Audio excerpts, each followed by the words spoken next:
প্রতি বছর চাচা আবু তালিব ব্যবসার উদ্দেশ্যে সিরিয়া সফর করতেন। সেদিনও চাচা আবু তালিব সিরিয়া সফরের উদ্দেশ্যে প্রস্তুত হচ্ছিলেন। ঠিক সেই সময় শিশু মোহাম্মদ সাল্লাল্লাহু আলাইহি ওয়াসাল্লাম এসে বললেন, চাচা যান, আপনার সঙ্গে আমিও সিরিয়া সফরে যাব। কিন্তু সেসব মুহাম্মাদের কথা চাচা আবু তালেব ফেলতে পারল না। অতঃপর পরের দিন ব্যবসার উদ্দেশ্যে শিশু মুহাম্মদকে নিয়ে চাচা আবু তালেব সিরিয়া সফরের উদ্দেশ্যে রওনা হলেন। এভাবেই চলতে চলতে কয়েক মঞ্জিল পথ অতিক্রম করার পর বাণিজ্য কাফেলা শাম নামক একটি জায়গায় গিয়ে বিশ্রাম নিচ্ছিলেন। সেখান থেকে কিছুটা দূরে খ্রিস্টানদের একটি গির্জা ছিল।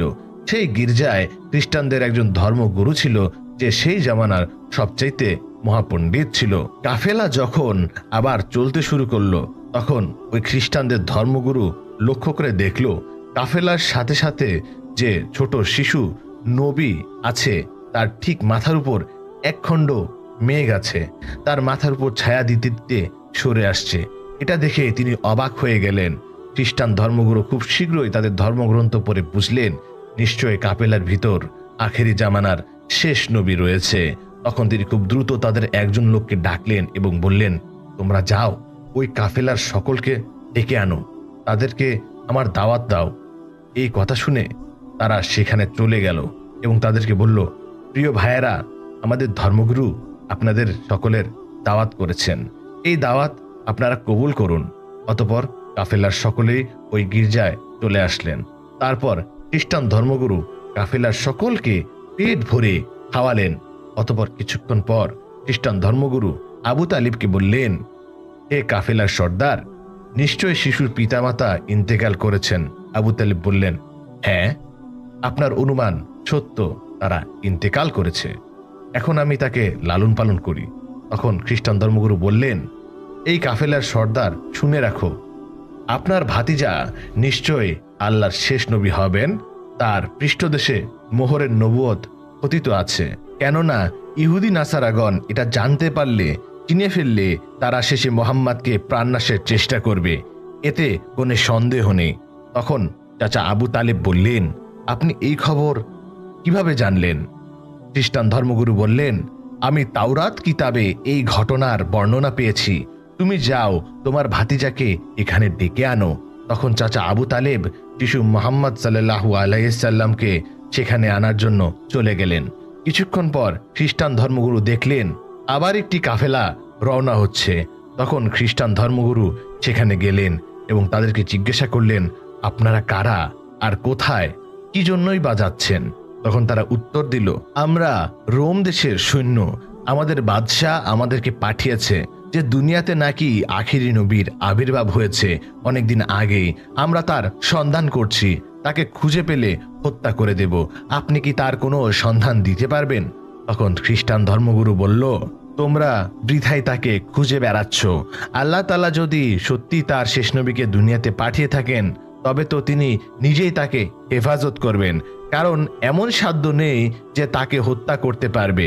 অতএব তোমরা আবারও রোম দেশে ফিরে যাও। এই কথা শুনে ওই সৈন্যরা ফিরে গেল। এভাবে সেদিন অতিবাহিত হয়ে গেল। রাতের বেলা খ্রিস্টান ধর্মগুরু চাচা আবু তালিবকে তাদের গির্জায় ডেকে বলল, হে কাফেলার সর্দার, দেখেছ তো আমার কথা সত্য। ইহুদি নাসারাগণ আগেই নবীর সাথে চরম শত্রুতা পোষণ করে। তারা যদি শেষ নবীকে হাতের কাছে পেয়ে যায়, তাহলে তাকে হত্যা করার চেষ্টা করবে। অতএব ভাতিজাকে নিয়ে বিদেশ যাওয়া উচিত হবে না, ফিরে যাও। অতঃপর পরের দিন চাচা আবু তালিব আর বিদেশ সফর করলেন না, আবারও দেশের পথে ফিরে আসতে লাগলেন। কিছুক্ষণ যাবার পর পথের মধ্যে একটি ঘোড়া দেখতে পেলেন, কিন্তু সেখানে কোনো মানুষ ছিল না। এটা দেখে তারা সেখানে দাঁড়িয়ে পড়লেন। তারপর দেখলেন একজন মানুষ মৃত অবস্থায় পড়ে আছে। আসলে এটি ছিল একজন ইহুদি, যে নবীকে হত্যা করতে এসেছিল। কিন্তু আজ শিশু নবী নিজে তাকে বাঁচিয়ে তুলেছে, নিজের হাতে পানি খাওয়াচ্ছেন। এভাবে তাকে বাঁচিয়ে নিজের সাথে নিয়ে আবারও পথ চলতে শুরু করলেন। এভাবেই চলতে চলতে তাদের কাফেলা একটি সাগরের কিনারায় এসে উপস্থিত হলেন। সেখানে ছিল একটি জেলে সম্প্রদায়ের বসবাস। তাদের কাফেলা সেখানে বিশ্রাম নিচ্ছিল, কিন্তু ওখানকার জেলে সম্প্রদায় ছিল মূর্তি পূজারী। তারা ছিল কুসংস্কারে আবদ্ধ। চাচা আবু তালেব হঠাৎ করে একটি জায়গায় গিয়ে দেখলেন একদল জেলে সম্প্রদায় মূর্তি পূজা করছে। তখন তাদের মধ্যে একজনকে জিজ্ঞাসা করলো, প্রিয় ভাইয়েরা, আপনারা এমন করে মূর্তি পূজা করছেন কেন? তখন সেই ব্যক্তি বলল, আমাদের জালে বহুদিন থেকে মাছ ধরা পড়ছে না, তাই সমুদ্রের দেবতাকে খুশি করার জন্য এই পূজার আয়োজন করেছি। এদিকে মুহাম্মদ সাল্লাল্লাহু আলাইহি ওয়াসাল্লাম লক্ষ্য করে দেখলেন একটি বড় মূর্তির সাথে একজন মা তার বাচ্চাকে শিকল দিয়ে বেঁধে রেখেছে তাদেরকে বলি দেবে বলে। কেননা এই জেলে সম্প্রদায়ের বিশ্বাস ছিল এইভাবে বলি দিলে তাদের দেবতা খুশি হবে, তাদের জালে আবারও মাছ ধরা পড়বে। তখন শিশু মুহাম্মদ সাল্লাল্লাহু আলাইহি ওয়াসাল্লাম সেখানে গেলেন এবং তাদেরকে শিকল খুলে মুক্ত করে দিলেন। সেই মুহূর্তে একজন জেলে সেখানে গেলেন এবং বললেন, আমরা যাদেরকে বলি দেব বলে বেঁধে রেখেছিলাম তাদেরকে একজন বাচ্চা খুলে দিয়েছে।